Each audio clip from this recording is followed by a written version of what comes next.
Bonsoir, chers compatriotes. Encore un malheur pour le peuple togolais.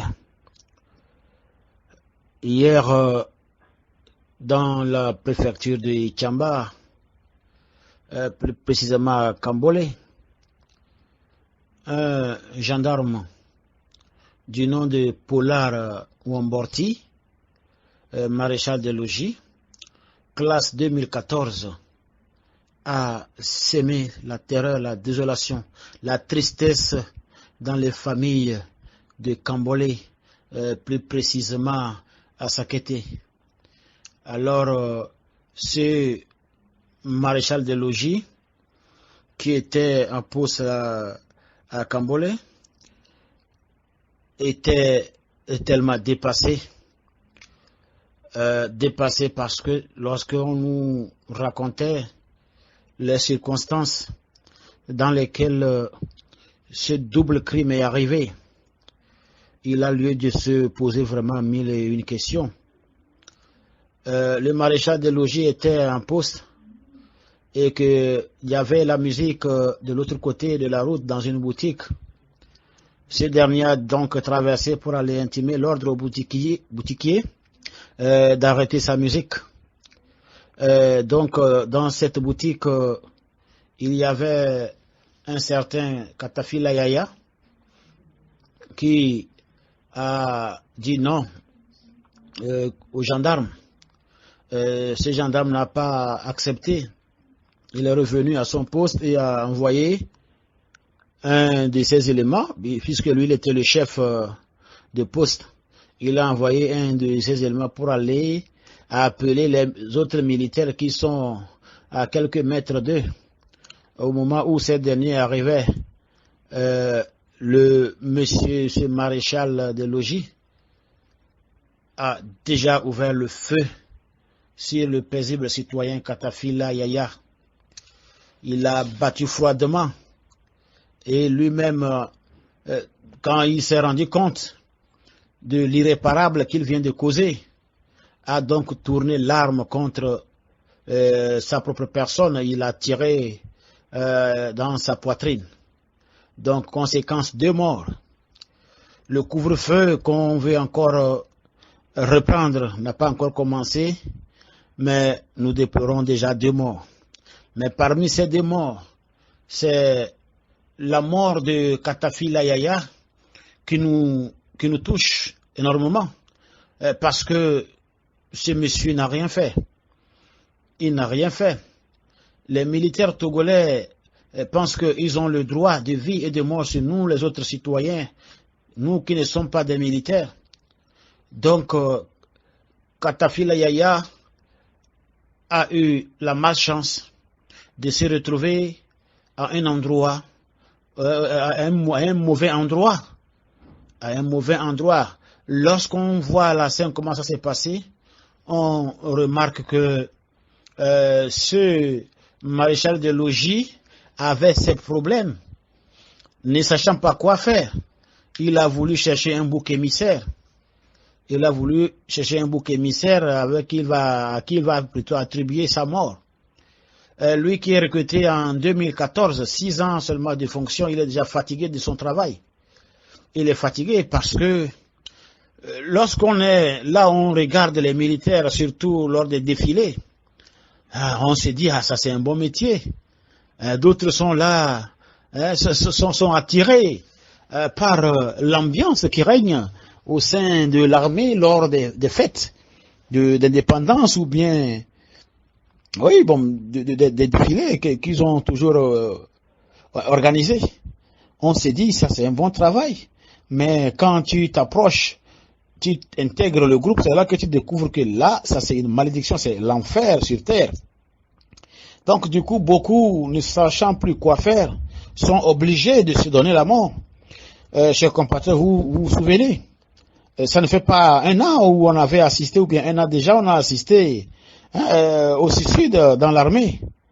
Donc pourquoi ce suicide? C'est parce que ils ne savent plus quoi faire. Ils ne savent plus quoi faire. Ils sont déçus. Ils sont déçus. Ne sachant pas quoi faire, obligés de se donner la mort. Donc, c'est le cas qui est arrivé hier. Malheureusement, notre frère Yaya Katafila s'est retrouvé au mauvais moment, au mauvais endroit. Et ce maréchal des logis qui, selon moi, préparait déjà sa propre mort. Et parce qu'il n'y a pas de raison qu'à cause d'un nom, on part ouvrir le feu sur un paisible citoyen. Non, c'est que lui-même, il planifiait déjà sa mort. Il planifiait sa mort. Donc voilà la situation qui est au Togo. Et lorsque nous appelons nos frères, nous avons besoin de vous. Vous nous êtes très chers. Mais vous ne savez pas que nous, les autres citoyens, nous sommes aussi chers à vous. Donc voilà comment vous mourrez. Le régime lui-même, les responsables même de votre... Eux-mêmes, ils prennent un à un pour aller sacrifier. Vous êtes comme des bétails dans un enclos de Nyasingbe. Vous voyez? La dernière fois, je n'ai pas voulu me prononcer suite à l'enlèvement de ce lieutenant-colonel Ayo de Madjilba Bitala. Il ne sait pas à quel niveau le dossier se trouve à l'heure là. Mais quand on vous dit de libérer le peuple, et vous libérez même, vous refusez. Et c'est comme ça que vous allez mourir. C'est comme ça que vous allez toujours penser au suicide. Vous allez toujours penser au suicide. En ignorant les saintes écritures, tu n'as pas donné la vie. Tu n'as pas le droit de la ôter. C'est Dieu qui a créé la vie. Toi, tu n'as pas créé. Et c'est toi, tu t'entêtes, tu ôtes la vie de tes compatriotes, ou toi-même, tu t'ôtes ta propre vie. Et tu crois que tu vas aller où si ce n'est pas dans l'enfer? Ça, c'est à l'enfer. Donc voilà, vous ne pouvez pas vivre l'enfer sur terre. Allez encore vivre l'enfer à l'au-delà. Lorsqu'on vous dit, sacrifiez-vous, voilà, ça c'est une mort bête. Ce maréchal des logis, tu devais chercher à tenter. Tu devrais tenter comment faire pour réussir aussi à... Même si je ne parviens pas. Comme je veux ma mort, je dois tenter, viser fort Nyasingbe. Mais ce n'est pas le cas. Vous mourrez bêtement. Vous partez vous pendre bêtement. Vous tournez vos propres armes sur vous bêtement. Mais vous croyez que c'est ça la solution? Cela prouve combien de fois vous n'aimez pas votre famille ou vos familles respectives. Parce qu'un père de famille qui va accepter se donner la mort, c'est qu'il n'a jamais aimé sa femme, il n'a jamais aimé ses enfants, il n'a jamais aimé sa mère et son père. Quelle qu'en soit la situation que tu traverses, il ne faut jamais penser au suicide. Ne jamais penser que la mort de quelqu'un provient de toi. Mais les militaires togolais ont pris goût en ouvrant le feu sur les paisibles peuples togolais. Vous avez pris goût en tuant. Voilà. Aujourd'hui, il est parti. Il a semé la désolation avant de partir. La tristesse, il a crié. La veuve et les orphelins. Et tout ça là, sur son dos. Qu'est-ce qu'il va aller dire à notre Dieu, le Tout-Puissant, le Créateur? Comme vous pensez que Dieu n'existe pas, et vous verrez. Militaires togolais, quand est-ce que vous allez arrêter de verser le sang des Togolais? Quand est-ce que vous allez arrêter de vous donner la mort? Parce que c'est vraiment inhumain. C'est vraiment inhumain. Lorsque tu n'en peux plus, monsieur dégarpille. Dégarpille. Les autres ont fui l'armée. C'est parce qu'ils n'en peuvent plus. Pourquoi toi tu ne peux pas fuir? Et que tu vas d'abord accepter de donner la mort à quelqu'un avant de tourner l'arme contre toi. Tu es fatigué de vivre. Les autres ne sont pas fatigués de vivre. Tu n'es pas aimé dans ta famille. Les autres aiment leurs enfants, leurs frères, leurs parents. Voilà, lorsqu'on vous demande, militaires togolais, de prendre votre disposition Pour libérer le peuple, vous refusez. Regardez combien de personnes nous sommes en train d'enterrer. Regardez. Depuis l'arrivée de Faure Gnassingbé au pouvoir, depuis son père jusqu'à Faure, regardez les Togolais que nous sommes en train d'enterrer. Est-ce que le bon Dieu a demandé que les Togolais s'entretuent? Est-ce que le bon Dieu a demandé que pour un petit problème, qu'un militaire ouvre le feu sur quelqu'un qui est là, main nue, sans menace? Voyez? C'est ça le règne de Gnassingbé. Il a opposé les Togolais entre eux. Quand on est militaire, on se croit tout puissant. On effraie les autres. On effraie les autres. Tu as tort, tu as raison. Militaire a toujours raison. Il a opposé, le régime a opposé les militaires avec les étudiants togolais. Les militaires voient les étudiants comme leurs ennemis. Pourtant, ils ont leurs propres frères, leurs cousins, leurs neveux, leurs nièces. Ils prennent les étudiants comme leurs ennemis. Les militaires togolais prennent les civils comme leurs ennemis. Après avoir tué les Togolais, après ils vont dire réconciliation armée-nation. Réconciliation armée-nation après avoir endeuillé les paisibles citoyens.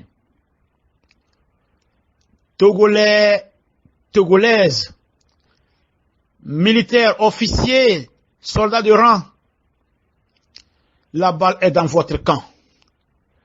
Est-ce un Togo où le sang va couler abondamment et tout le temps? C'est ce pays que vous aimez. C'est dans ce pays que vous aimeriez vivre. Où voulez-vous un pays paisible, où tous les fils, les filles du Togo se regardent, s'asseyent autour d'une seule table, et partagent le même repas, les mêmes idées? Quel genre de Togo vous voulez? Faure Gnassingbé n'est pas soucieux de votre propre avenir ou celui de vos enfants. Vous-même, c'est déjà fini. Votre carte est déjà rayée. Et vos enfants? Et vos enfants? Souvenez-vous comment vous faites pour construire vos maisons, militaires togolais. Vous êtes prêts à tuer pour la famille Gnassingbé. Combien vous êtes payés? Faure Gnassingbé ne pense même pas à vous. Il ne pense pas du tout à vous. Mais c'est vous qui dormez mal pour protéger Faure Gnassingbé. C'est vous. Vous vous investissez dans tous les domaines, dans tous les sens. Parce que Faure n'a qu'à rester au pouvoir. Vous tuez les Togolais, vos propres parents. Parce que vous voulez que Faure meure au pouvoir et qu'un autre Gnassingbé vienne. Un soldat de rang peut sauver toute une nation et il va rester un héros national. Un général peut rester là, rien faire, comme un chien errant, et il va mourir, il meurt zéro. Zéro. Sa vie sur terre a été inutile, et parce qu'il n'a pas pu sauver son peuple meurtri, son peuple qui a soif de la liberté, de son indépendance, de sa dignité. Un soldat, un caporal, peut libérer toute une nation. Alors arrêtez de vous suicider. Arrêtez de vous suicider. La solution est ailleurs.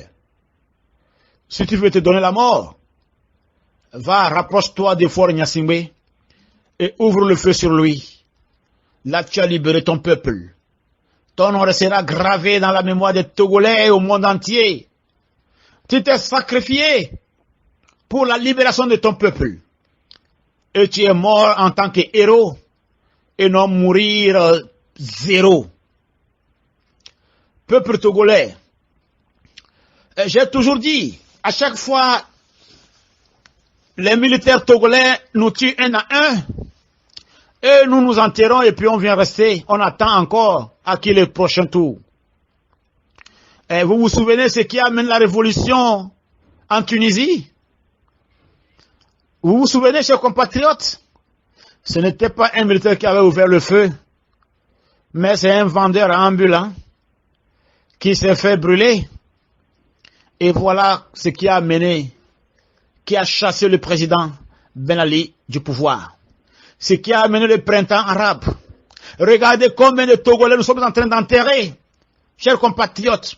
Depuis le 4 mai, regardez les Togolais que nous sommes en train d'enterrer. Regardez, et nous sommes là assis. Nous sommes là assis parce que nous nous disons que fort est puissant. Fort est supérieur à nous. C'est ça. C'est ça. C'est nous qui donnons cette puissance à Fort Gnassingbé. Chers compatriotes, militaires togolais, regardez, Bitala exécuté sommairement. 2 mois après, c'est l'autre encore, de Naoudeba, assassiné dans Namurgou. Cette fois-ci, on nous parle de la disparition de lieutenant-colonel, l'adjoint de Bitala. Voilà, vous qui avez, vous vous êtes donné corps et âme, vous vous êtes investi corps et âme pour défendre ce régime. Regardez comment vous terminez. Regardez comment vous terminez. La récompense des belles actions chez les familles Gnassingbé, c'est une mauvaise action. La famille Gnassingbé trouvera toujours des motifs pour se séparer de vous, pour vous éliminer physiquement. Libérez le peuple togolais et vous vous libérez. Vous libérez vos enfants. Libérer le peuple togolais, c'est libérer également l'armée togolaise et sa famille. Merci.